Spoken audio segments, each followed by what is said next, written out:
Good morning to all.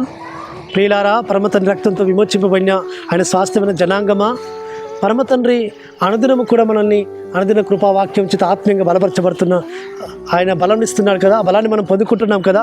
ఈ దినం కూడా అనుదిన కృపలో లేఖన భాగం మనం చూసుకుంటుంటే సంఖ్యాకాండము 12వ అధ్యాయం 1వ వచనంలో ఆ స్త్రీని బట్టి మిరియాము అహరోన్లు అతనికి విరుద్ధంగా మాట్లాడిరి.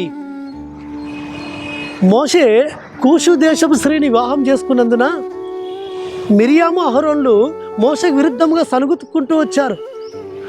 మోషేతోనే మాట్లాడినా పరమతని మాతో మాట్లాడా, మాకు ఆయన దర్శించడా, మనల్ని బలపరచడా అని వారి యొక్క హృదయాలలో మేము కూడా మోషేతో కూడా సమానమే, మోషేకుంటే మాకంటే మోషే ఎక్కువనా అని వారి హృదయాల్లో అనుకున్న విధానం బట్టి పరమతని వెంటనే కల్పించుకున్నాడు.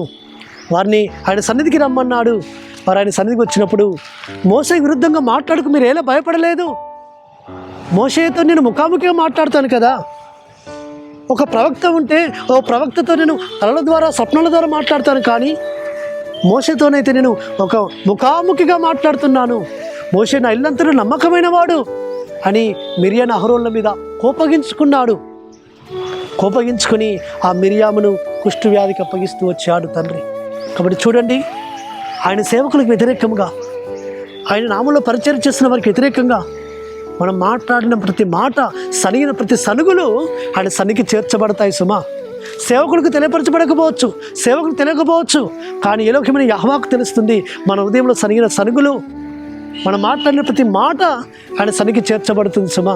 ఆయన కల్పించుకుంటాడు.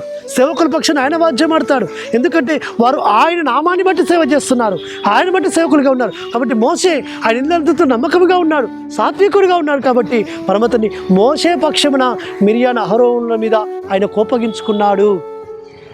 మిరియాము ఆ కుష్ఠవ్యాధితో బాధపడినప్పుడు మళ్ళా మోషేని ప్రార్థన చేస్తూ వచ్చాడు. చూడండి ప్రియులారా, సేవకులంటే ఆ పరమతండ్రి యొక్క ఆత్మతో నింపబడిన వారు. పరమతండ్రి మనకు ఆయన తన సేవకులను పంపించి వారి ద్వారా ఆయన వాక్యాన్ని విభజిస్తాడు, తన ఉద్దేశాన్ని బయలుపరుస్తాడు.